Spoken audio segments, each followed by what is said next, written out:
Close your eyes and imagine. What if the things in life that cause us the greatest pain, the things that bring us grief, are challenges? Challenges designed to help us grow, to ultimately become what we were always meant to be. We feel like we've been buried, but what if, like a seed, we've been planted? And having been planted, we grow to become a mighty tree. Now, open your eyes. Open your eyes to this way of viewing life. Come with me as we explore your true, infinite, eternal nature. This is Grief to Growth, and I am your host, Brian Smith. Hi, everybody. This is Brian back with another episode of Grief to Growth. And today I've got with me Rhodesian Landsong. And I first heard Robin's story. We were just trying to figure out. It's been a couple of years ago. It was on Sandra Champlain's show, We Don't Die. And Robin has a fascinating story, and she's doing really great work in terms of healing. So I want to read Robin's introduction, and then we'll get started. Robin Aisha Landsong is a transformational speaker. She's a visual artist, a medicine singer, and a medical health intuitive. Robin had two near-death experiences during the Rhodesian War in 1977 when she was 8 years old. When Robin was called back to life by the medicine song of a rural Zimbabwean woman, it opened up Robin's own medicine songs, and she has given singing medicine to over 14,000 people. Robin specializes as a Shamanic Craniosacral Therapist, and she works with people in trauma resolution, the neurobiology of connection, and restoring the natural rhythms of the body. Robin sees each person's gifts, strengths, and underlying cause of their physical, emotional, or spiritual distress. And Robin helps people regain their creativity, intuition, and embodiment. And her website is www.robinlandsong.com. That's LANDSONG.com. And as always, that'll be in the show notes. So with that, I want to welcome Robin to Grief to Growth. Thank you. Thank you for having me. Yeah, Robin, it is really great to have you on. As I said, I heard your story, a few years ago. I'd like to review that again today. You and I have been in some classes together, so I know we've kind of met a little bit, but this is our first time talking face to face. So if you could start by telling me about your story that started, wherever you'd like to start. Mm-hmm. So when I grew up on the East Coast of the US, and unfortunately I had parents who had lost their natural instinct to protect their children. And so I was exposed to a lot of dangerous adults. And one of those adults saw me as a vulnerable, unprotected child. And he was obviously not mentally well, and he abducted me. He came to my school at the end of the day, at the end of the school year, and took me, drugged me, and then brought me on a plane. And when I woke up again, I didn't know where I was, but I actually was in Rhodesia, which is now Zimbabwe. So he abducted you and took you on a plane to Zimbabwe, and that's where you woke up and had no idea where you were? Correct. Okay. Yeah. And so what I've researched since then is that so it was the Rhodesian Bush War at that time, Mm-hmm. and that the Rhodesian government didn't have enough people to fight their side. So they were recruiting all around the world. And one of their special kind of focuses was recruiting Vietnam vets. So this is 1977, so the Vietnam War had ended. Mm-hmm. And that there was a number of Vietnam vets who, were having trouble integrating. So literally I got the 1977 Soldier of Fortune magazine that's advertising, come be a man among men. So you can come be a soldier again. Wow. So he went there to be a soldier, but he decided to take you with him. Right. And so I'll never really know, his thought process around that. One historian I spoke with proposed a theory, again, which I'll never know, is that a lot of the soldiers who were in Vietnam fathered a child with a Vietnamese woman. Mm-hmm. And then when they got deported back here, then they didn't get to bring that child with them.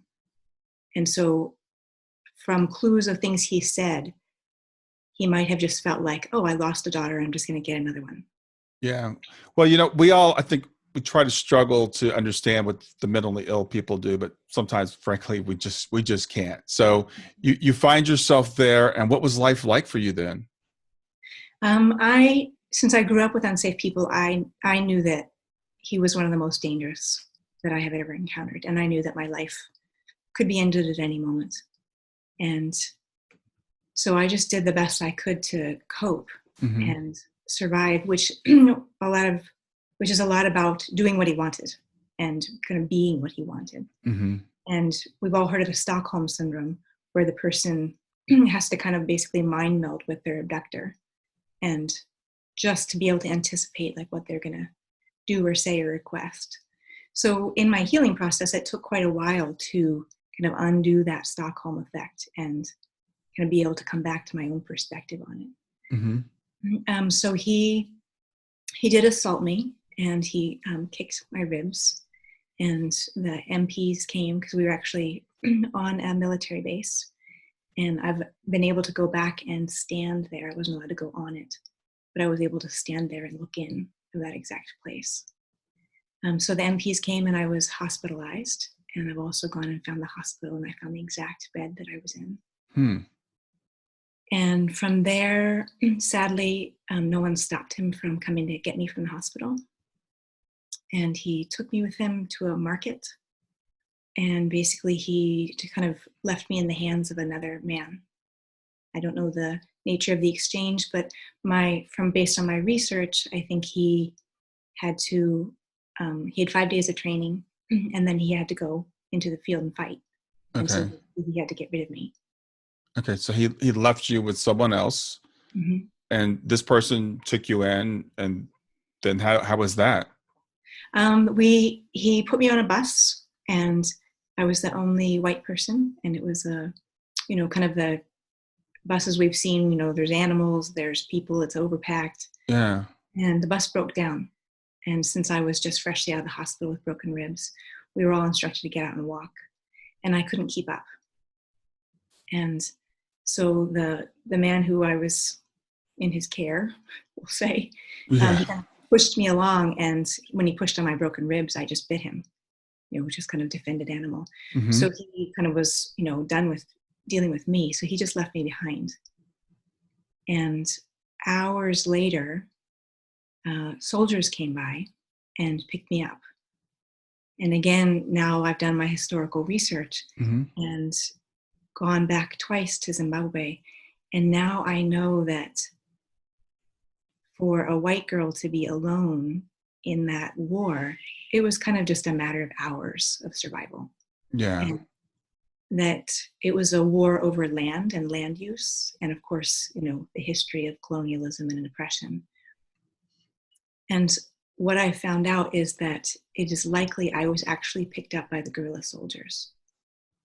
And from my perspective, they're fully armed, and I thought, well, this is the end of my 8 miserable years, and it's going to be quick. Yeah. And for me at that time, I felt like quick is mercy, and let's just get this done. And what happened is that 2 of the men had an argument over me. One advocating, of course, it's all in, not in language I understand, but I understand the. And one was advocating for my life, and the other was advocating for my death. And as you can imagine, kind of the stress in my nervous system, when the man who was advocating for my life kind of took me towards him like a father would do in a protective way, on the one hand, it was so much what I needed. And on the other hand, it just undid my coping. And so I just collapsed in what we call dorsal shutdown. So in my perspective now, I have one of the most dangerous soldiers to thank for my life. So I have the enemy to thank for my life. Yeah. And so he took a risk and, knew that my time was limited. He couldn't really keep me safe there. So he got a vehicle and transported me to a village that was right close on the border to South Africa. And probably by his best guess, that they would be sympathetic to a white child. So he took me there and basically dropped me off and just kind of, I guess, hoped for the best. Okay. So here you are at 8 years old. You've been kidnapped, handed from one person to another person. That person abandons you. You get picked up by a soldier, and he drops you off in a strange village. Okay. And believe it or not, I felt free. Because I was free from the abductor, who was the absolute worst danger. Yeah. And so I spent the night in the tree by myself. And thank goodness I didn't know about the animals that were all around me. And in the morning, I heard women singing. And it was the first sound of hope, sound of caring, sound of life. And so I went closer. And of course, I was very threatened and very scared.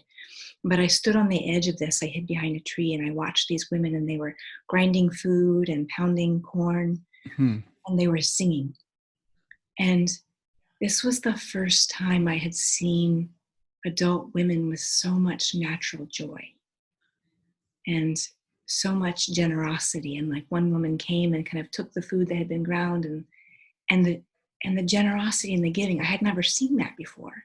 And I always thought needing something was basically bothering someone else. Wow. And so I watched them, and then I kind of, peeked out from behind the tree, and they saw me, and, who knows what they thought. A lone white child, like people just didn't mix there. Right. There was like the white people who had a farm, and then there was the Black Africans, and there was really, unless they went to work for them, there was no mixing. Right. And, this is the time period of, in South Africa, there's apartheid. Mm-hmm. And so they brought me food and water. And eventually I came out from behind the tree. And that night they gave me a sheepskin to sleep on. And I was too afraid to actually go in a hut with any of them. And it was the next day that the children came around me.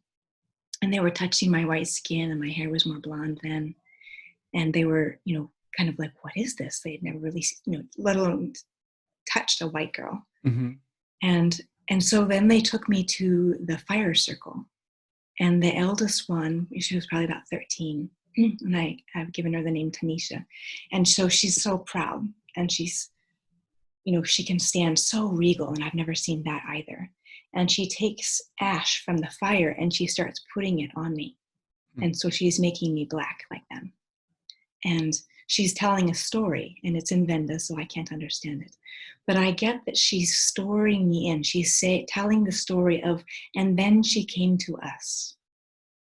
And it was the first belonging I had in my life. Wow. And the other children joined in, and they're all putting black ash on my clothes and my face and my arms. And for the first time ever, I had a feeling of welcome. Wow. And one of the women who had been part of the food preparation area, she came over and she was laughing and thought it was a great time. And she started singing to me and calling to me. And the drawing that's behind me is a turtle that symbolically represents her. And there's the creation myth of that the turtle rests on that the world rests on the back of a turtle. And so I drew that, and you can see the Africa on it, that my world rested on her back. Wow. And so she sang to me, and she melted my armor, and she was calling me to look in her eyes. And with my upbringing, I never looked adults in the eyes. And so she was calling me to kind of go against all my defenses and let me be a child. And she was offering to be my shelter. And when I took the risk to look in her eyes, it was the first time I saw the eyes of a mother. Wow. And I literally collapsed in her arms and let her become my mama. Wow. Now, this singing, I assume, was not in English, or did you understand what she was singing? They don't speak English. It's Venda or some other languages. Okay. So how long were you there? I mean, I'm just trying to figure out how you communicated. And so I was abducted probably about the first week in June, and I was returned sometime in August. Okay. So you were there for a couple of months anyway. So did this particular family take you in? They did. And there was another woman who also mothered me. And they really did. They took me in because I'm guessing they assumed that my family had been killed, and that I was Rhodesian, and that my family had been killed and somehow I had been escaped. And so they probably assumed I was orphaned. They had no idea I was American. Okay. And what I found out later is the kind of the nearest white family, that they did have a daughter about my age. And so a lot of them thought that was me. Okay. So you're living with this family. At some point, something happened. Something triggered the near death experience you had, right? Mm-hmm. So I wandered a bit too far from the village, and um, I went to a creek where we usually swim, and like the two mothers had put clay on me to try and heal my bruises. So it was a really positive, safe place for me. Mm-hmm. What I didn't know was that in the field right next to where that creek was, that there was a battle starting. And being there by myself, being on the edge of where the soldiers were starting to gather for this battle, one of them spotted me. And when he saw me, I froze, and I knew that I could never make it back to the village, and that maybe just running would incite him even more. And so he immediately brought up his rifle and fired. And the bullet grazed the top of my head and blew me off my feet. And I began to die of blood loss and shock. Hmm. And I crossed over to the other side. And there I met a series of beings. And one of them, I was still hoping to be able to get back to my family because I was still disoriented that I was dying. Mm-hmm. And one of them, I kind of ran to him hoping like he could help me get back to my family, because they had named me Aisha and they had given me a naming ceremony. Your family in Zimbabwe, to be clear. Yeah. Okay. Mm-hmm. Okay. And when I stood in his presence, I couldn't remember why I was disturbed. Hmm. And his face kept changing. And it changed to people I didn't know. And then I thought, oh, I would like to show this to Atto, who was one of the men in the village that was so good to me. Mm-hmm. And when I thought that, his face changed to Atto. And my heart bloomed open with all this love. And then his face changed again to someone I didn't know. And my heart still stayed wide open. And I thought, I'm more capable of love than I thought. And his face changed to a lion. And he leaned his forehead and touched mine. And I could see as he sees. And it was like a living matrix with gems and golden connections, like that iridescent in the spider webs. Mm-hmm. And what I realized is that even if I lose my newfound African family, I am still connected to this whole web of life. Wow. And that I can strengthen my connections with my focus and my love. And that I belong to something even bigger. And it's this universal family. And when he came back from touching my forehead, my faith in him was absolute. Wow. And so I allowed my being to just lean into his. And when I did that, I was closer to the source that he was made of also. And so there we traveled in a tunnel of light. And we came out above the scene, looking down on where my body was. And my Mamiatan had found me.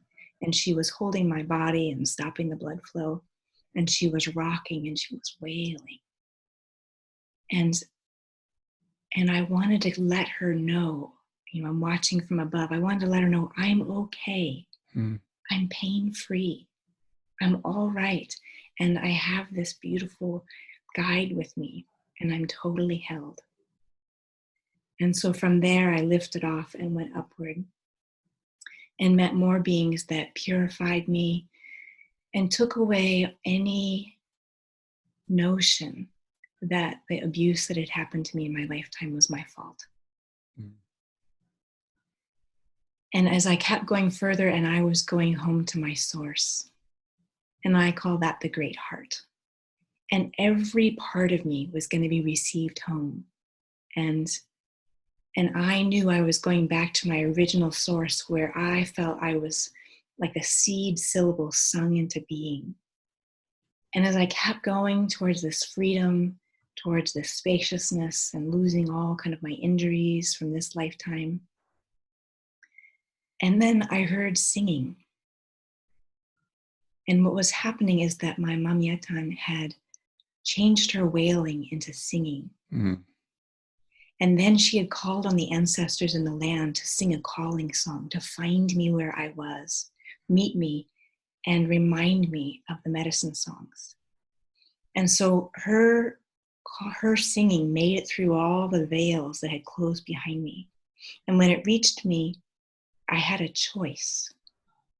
And hearing those singing voices, I remembered I haven't done my purpose, which is to also be a medicine singer like her. Mm.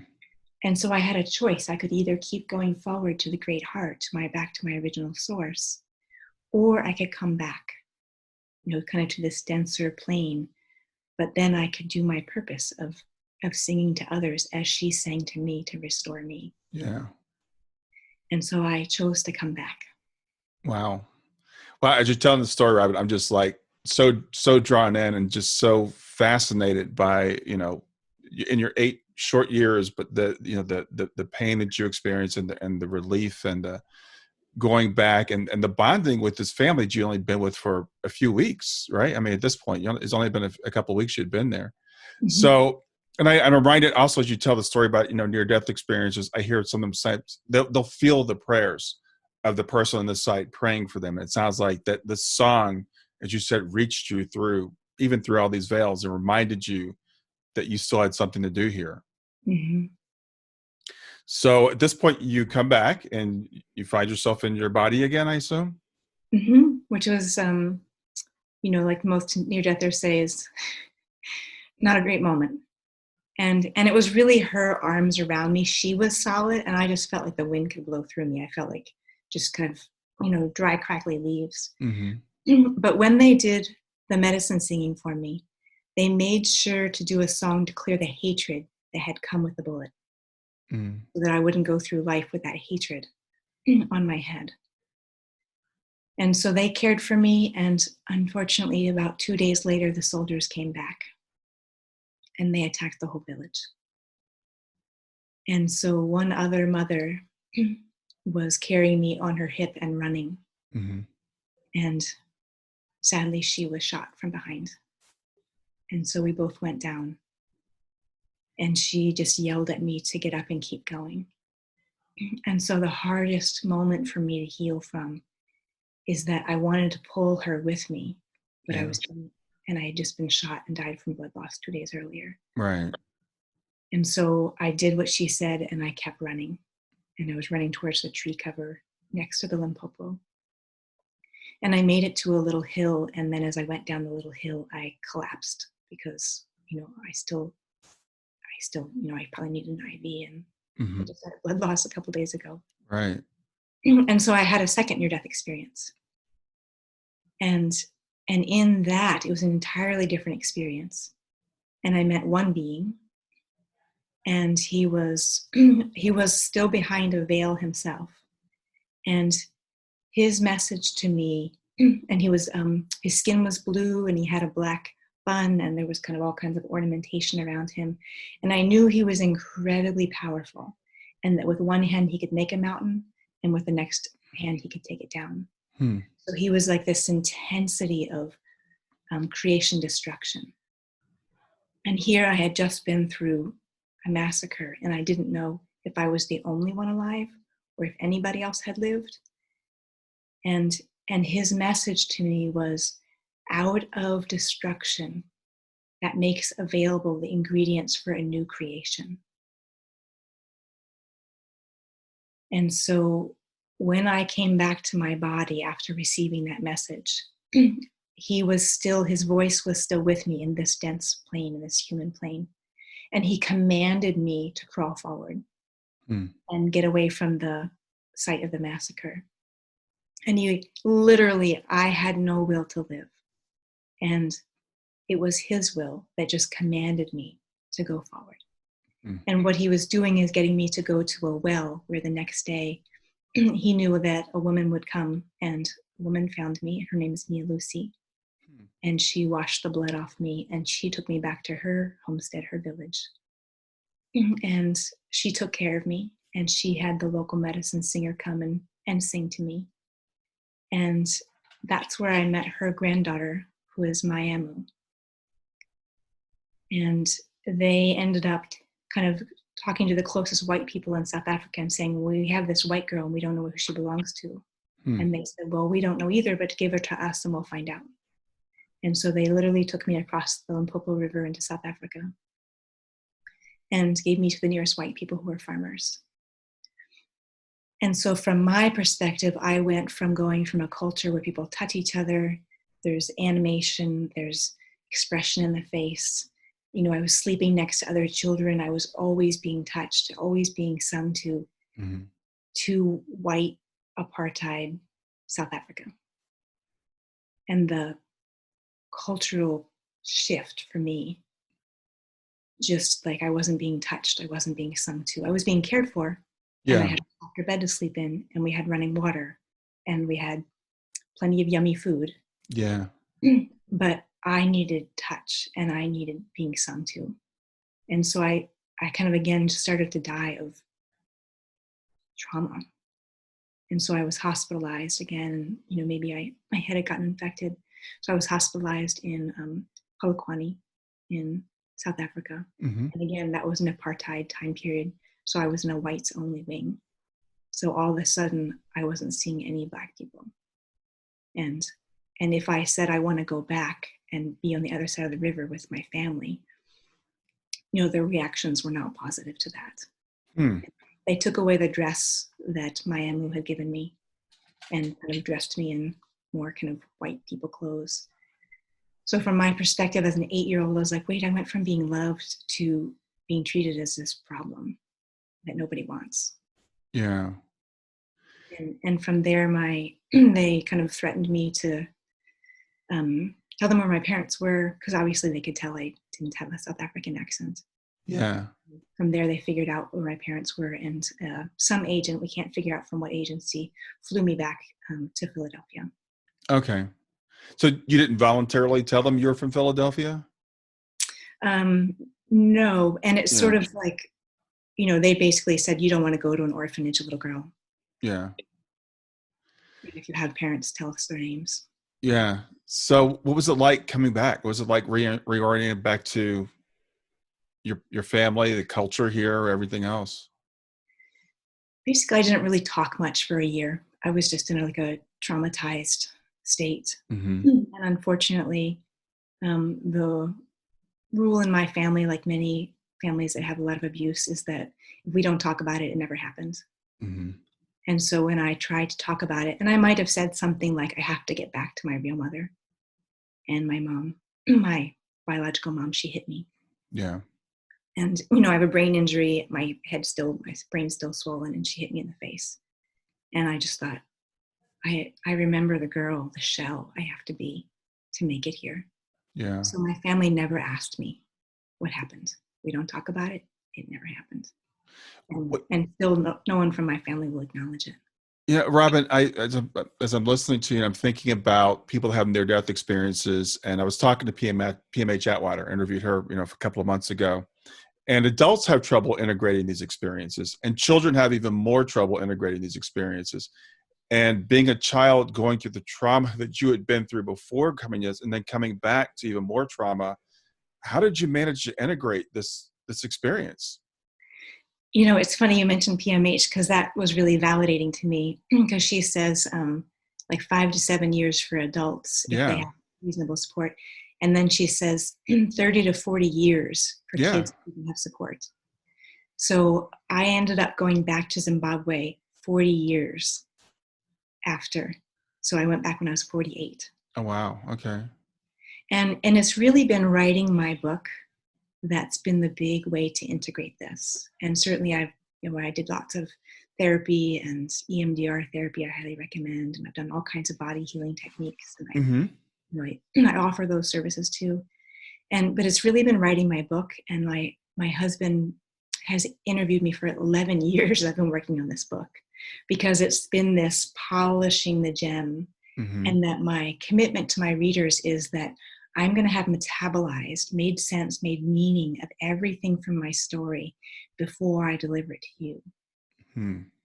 And I just got a reading from one of my friends who's also an intuitive. And she said it's like you've been hand making this diamond called your book to give to people, and like polishing it and smoothing it for 11 years. Yeah. Because the first draft of it was just in a compressed, traumatized voice, and it didn't have any grace or even good sentence structure. And so my husband and I've given it out to about 45 different people, and it's been amazing to get feedback. You know, I think I'm on my 6th professional editor, and so it's just needed that much work, and the book has worked me. Right. And the beauty is sometimes people tell me when they read it, they say, all the transformation you did while writing it is the gift that comes through. I mean, the story is interesting, but you can feel the transformation that went into your writing process. And that's what I'm able to deliver. Yeah. Well, you know, when I talk to you and listen to you, and I can feel the transformation that you've gone through or going through, you know, coming through, and, you know, hearing, you know, again, the trauma that you went through, which is just incredible, the trauma that, you know, that most of us can't even imagine, but how that, you know, has formed you into the person that you are. And, you know, so, you know, it's also interesting to hear you say, okay, I went back and you were told you weren't, you know, ready to go because you had your mission to fulfill, but you still had to come back here to some pretty tough circumstances that you had to endure until you started fulfilling that mission. Very much. Yeah. So tell me about the work that you do now. How did you become a medicine singer and transformational speaker and all the things you're doing now? We'll get back to Grief to Growth in just a few seconds. Did you know that Brian is an author and a life coach? If you're grieving or know someone who is grieving, his book, Grief to Growth, is a best-selling, easy-to-read book that might help you or someone you know. People work with Brian as a life coach to break through barriers and live their best lives. You can find out more about Brian and what he offers at www.grieftogrowth.com, www.grief2growth.com, or text growth, GROWTH, to 31996. If you'd like to support this podcast, visit www.patreon.com/grieftogrowth, www.patreon.com/GRIEF2GROWTH to make a financial contribution. And now back to Grief to Growth. Well, I would say just first I want to thank all the people that helped my healing process. And, you know, friends and therapists and body healers and massage therapists, and, you know, just all the classes that I took on healing. And so it's been a real delight to be able to give back. And so what I've really done is kind of, you know, the foundation of it, the passion of it is that I've gone from being, you know, so much trauma response in my nervous system to having a lot of freedom and a lot of choice, you know, and always we're still working on. Somebody in an audience once asked, when are we done healing? And I was like, I think your last breath, and then you get renewed and start again. You know? Yeah, exactly. Exactly. So as my intuition, you know, I kind of say that like in my 20s, I was just so full of trauma content. And when I was able to bring down that trauma content, like by my kind of early 30s, mid 30s, my intuition got freed up because I was no longer just hypervigilantly scanning for danger. So as my intuition got freed up, I realized, oh, I can see inside people. I can see people's organs. I can even see cells if I focus. And I also get movies and stories of people's lives, and that I hold those with compassion.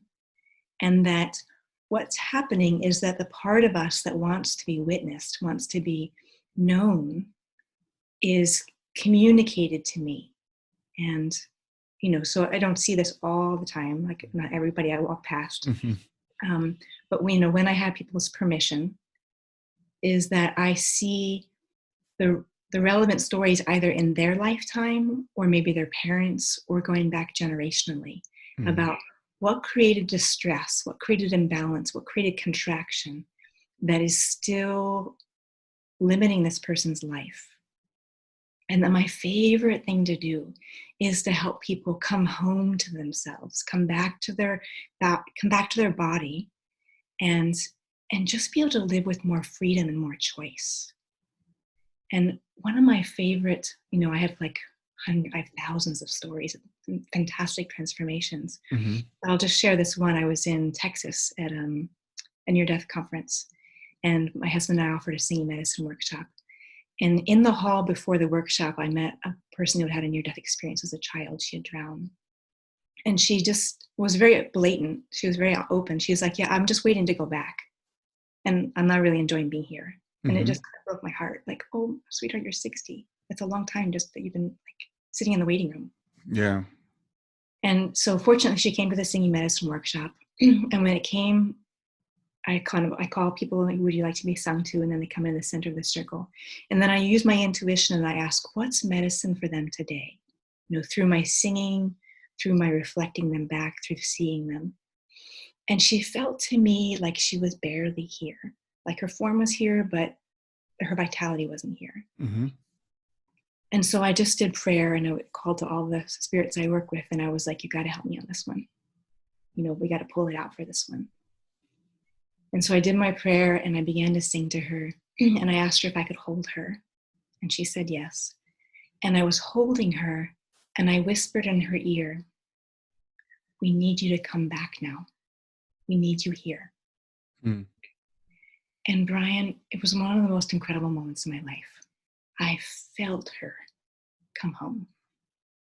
It was like I was holding a shell and boom, all of a sudden I was holding a 3-dimensional person. And I thought, well, that went well. I'm going to do it again. And I said, we need you here. Come back. And she did it again. She brought her vitality back into her body. And, the whole room was weeping. I was weeping. She was weeping. The whole room, especially all the near-deathers were just. And so I, held her for a while, and then I backed up and I looked at her face and I said, do you need help back to your chair? And she said, where am I? So I helped her back to her chair, and 3 other near-deathers came and sat right by her and snuggled up to her. And I thought, ooh, this might be a tough integration for her later. But I saw her later in the hall, and she was hugging people and saying hello to everyone and this super extrovert, so happy to be here. Wow. So that's my favorite thing to do is, whether it's trauma or near-death experience or generational trauma. Mm-hmm. I am just amazed how many people I work with World War I, World War II is still this compression, this distress that's still alive in their body. And so that's where I love to use my intuition to help people figure out the mystery of where's the original source. And then I use my compassion practices and the craniosacral therapy to just be with it, breathe with it, have the cranial rhythm, smooth it out, and the transformations are incredible. It's so my honor that I get to be part of that. I think I worked with over 14,000. I've done about 14,000 sessions. Mm-hmm. And one, I'm changed because I get to practice compassion 14,000 times, and my brain is completely changed by getting to witness and be with people. And so it's just a real privilege to do my work, and the singing medicine, of course, comes from my near-death experience and being sung to myself. And that's the real key I've discovered in the past 4 years or so, that I also get medium information in terms of being able to hear through the veil and hear the other side. Mm-hmm. And that it's the singing that can really bring that through. And I started doing groups for helping parents heal. And I work with 4 or 5 people from that group. And there's one woman I sang to, and her son who had died was a very kinesthetic person. So I wasn't getting any visuals. I wasn't getting a lot of story.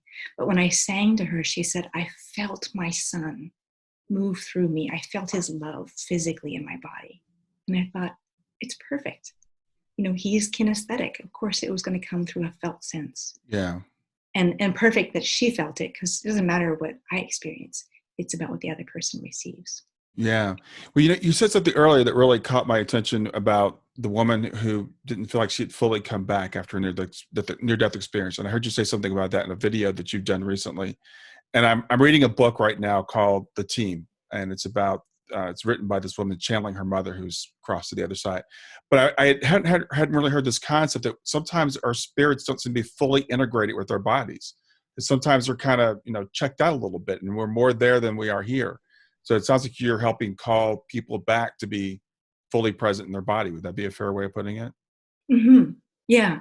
And honestly, it's like our biology doesn't do well without that vitality being home. Yeah. And I'm not crazy about the term soul retrieval because our souls are fine. Mm-hmm. Right. It's our physical bodies that need that vitality, that spirit coming back in. Yeah, we're just not fully connected, right? It's kind of right.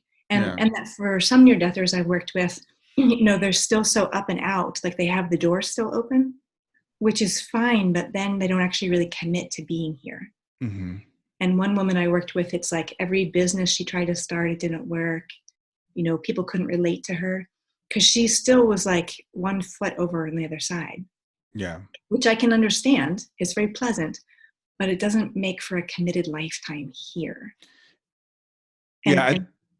I think that's something that, you mentioned helping parents heal, and I work with helping parents heal and have for about the last 4 years or so. And as parents going through grief, and I've said it myself, I'm half here and half there because I feel like my daughter is there.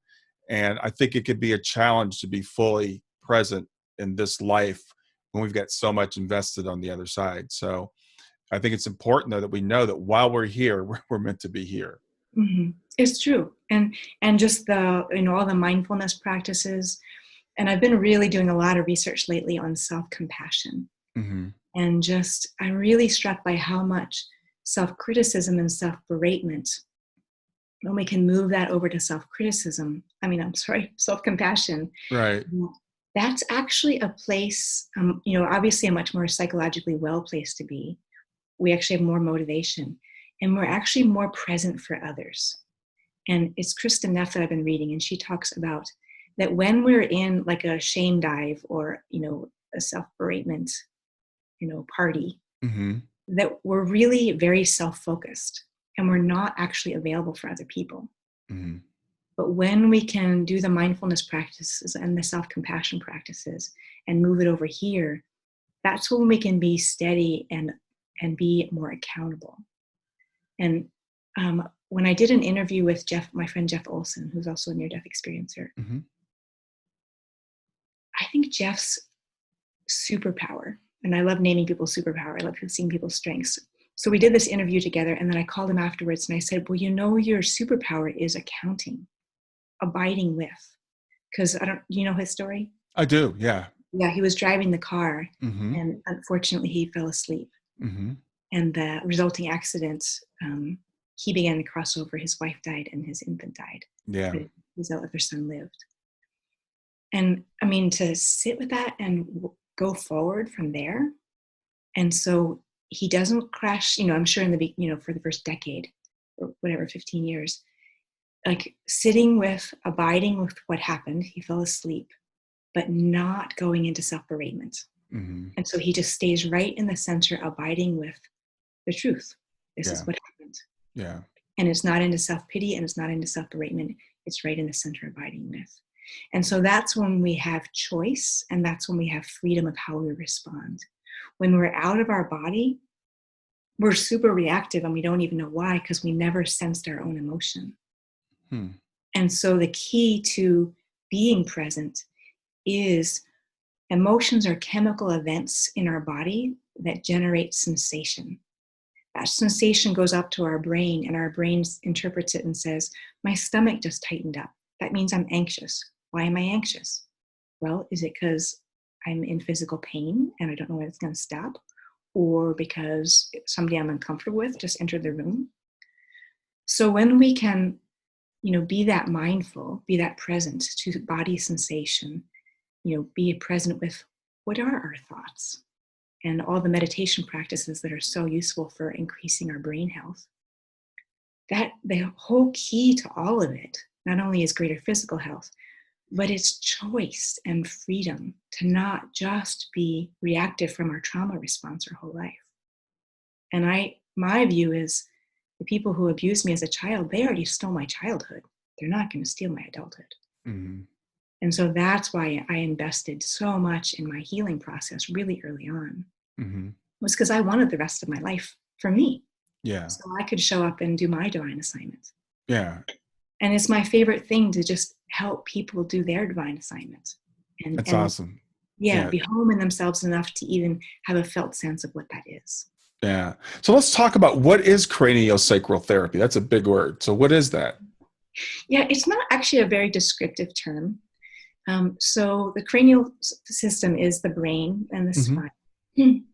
And there's fluid, cerebrospinal fluid, that goes around the whole brain and down the whole spine. And that has a motion to it. Mm-hmm. It doesn't have a big pump, like the heart moves the blood in a very big pump. So you can easily feel like, oh, there's my heartbeat. So the cranial fluid is, it's more variable and it's more subtle. So not everybody can feel it. So it takes a practitioner who can kind of really get still and just be able to tap into that, to be able to even sense it. Mm-hmm. And so it's an amazing expression of where's the health and where's the distress in the nervous system and then the whole body. And so after listening to that for, so many thousands of sessions, and so my body is an antenna, and so my nervous system is having a communication with this other nervous system. And so I'm helping people go from agitated and not being able to self-sense over to self-regulation. And again, that's where the freedom is when we can self-regulate. And it's going from sympathetic response, the fight, flight, over to a healthy state of parasympathetic, which is the rest and digest, or friend and befriend. And then that's where we can get to, and this is where I love polyvagal theory, that's when we can get to ventral vagal, which is connection. So you and I right now are in ventral vagal. We're hearing each other, we're seeing each other, there's a level of trust and safety and rapport, and we're able to have a sense of each other. And so that's ventral vagal, where we can care about another's inner world. Mm-hmm. So I see you. I get that you have an internal world, and it's an important one to me. Right. And I'm going to do my best to be careful with it. Yeah. But I'm going to at least try to be careful with your inner world. Yeah. So describe singing medicine to me. How does that work? Mm-hmm. So I can actually just do some. Yeah, that'd be great. And so basically I'm asking, what's medicine for this person today? Mm-hmm. And so it varies. And so I'm listening to the song that's in the land. I'm listening to my medicine songs, and I'm doing my best to listen to the song that you were born with. And so every now and again, in a couple minutes time, I can touch upon that. And people say, I already knew that song. How did I know that song? I'm like, well, it's your song. Yeah. In the human jukebox and playing it back to you. Mm-hmm. Yeah. So let me just tap in for a moment.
Wow. That is awesome. Wow. I could feel that. I mean, I really could feel that in my body. Mm-hmm. So tell me about that. What did you notice? It's interesting. To me, I was reminded of like Native American, which I'm not, but I've always been attracted to that culture. So I kind of heard that. I felt really calm. It was almost like a buzzing going through my body. I mean, I literally felt it in my body. I mean, not just in my ears.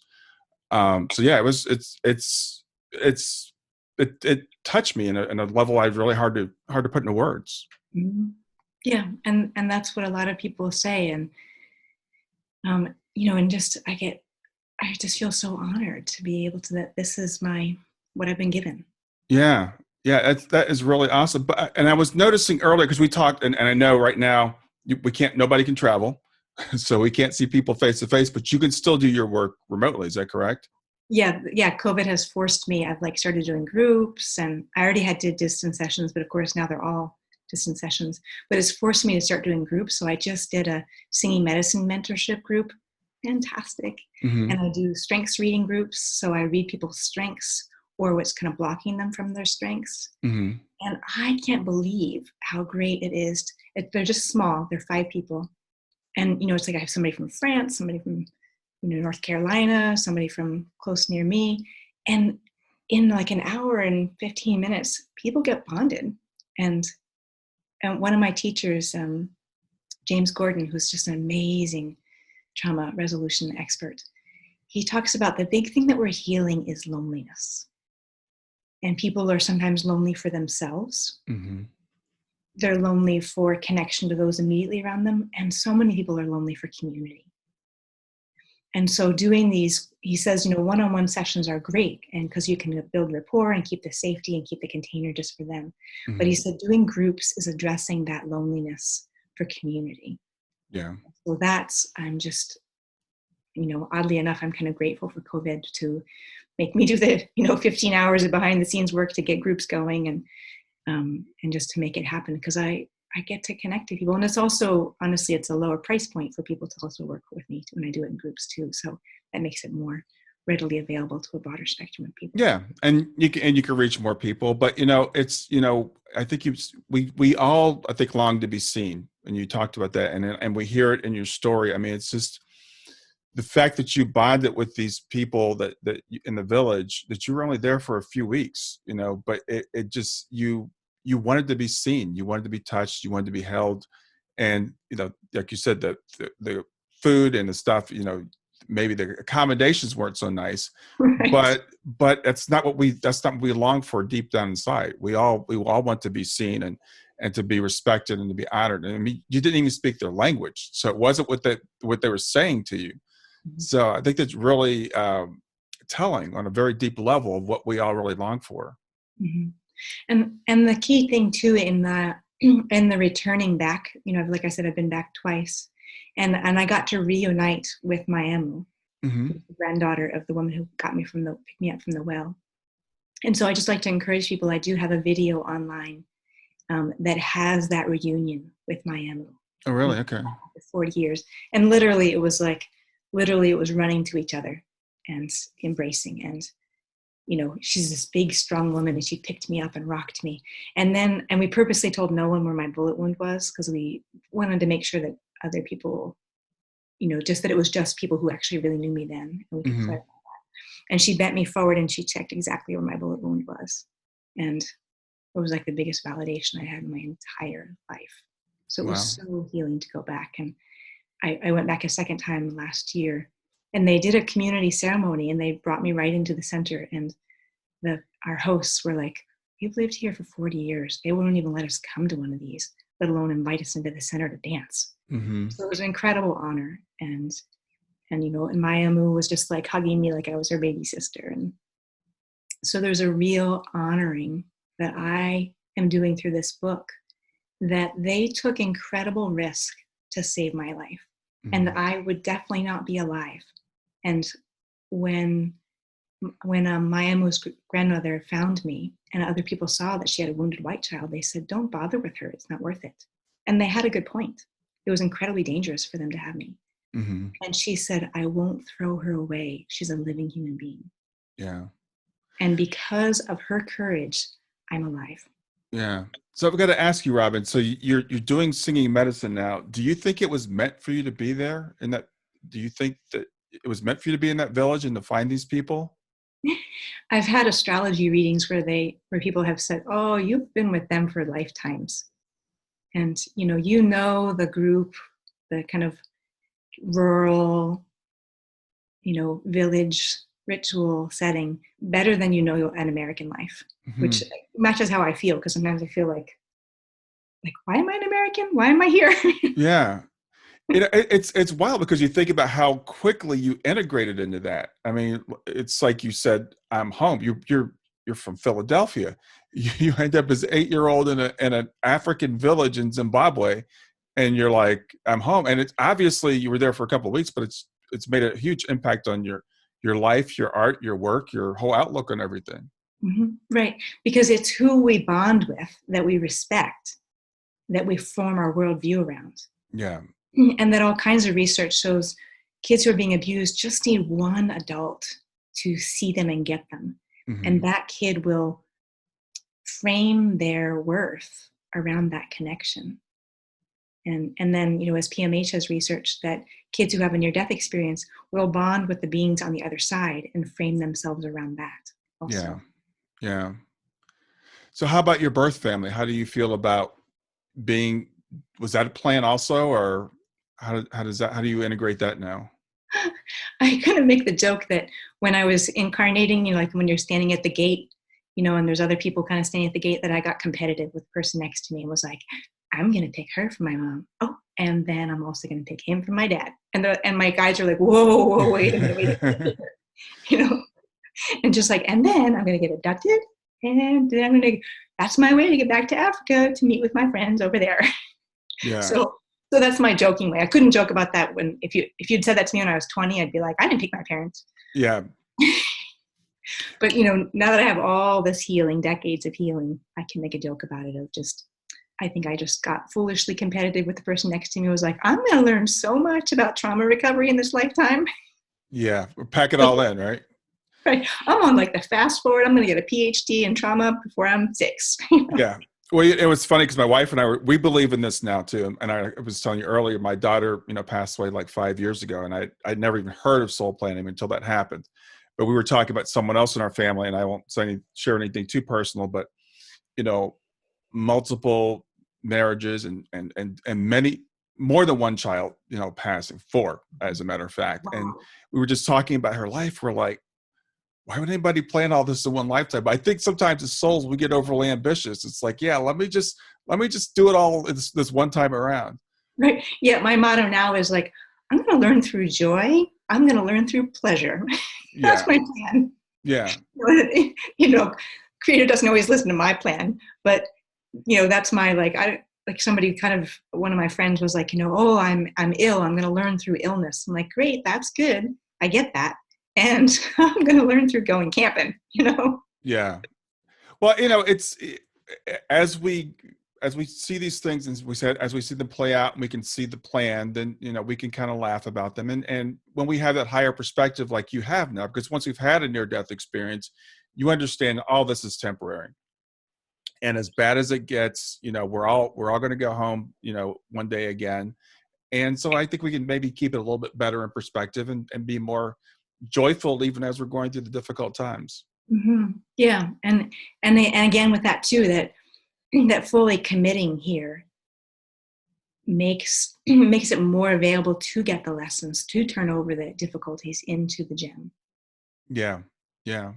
Well, Robin, if people want to work with you, they can connect you through your website. Mm-hmm. Okay. And that's robinlandsong.com. Again, I'll put that in the show notes. And I guess you're available for group sessions now and for remote things while you can't travel. Right. And then, I really look forward to when my book is out, COVID's over, and I really love touring and getting to do groups live and meet people in person. So, but between here and there, I have, when we get done here, I'm going to make a whole bunch more groups available on my schedule. Awesome. That sounds great.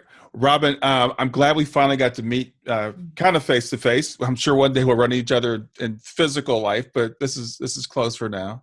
Yeah, definitely. And you're in San Diego? I'm in Ohio, Cincinnati, Ohio. And I don't even know where you are. Where are you? Olympia, Washington, below Seattle.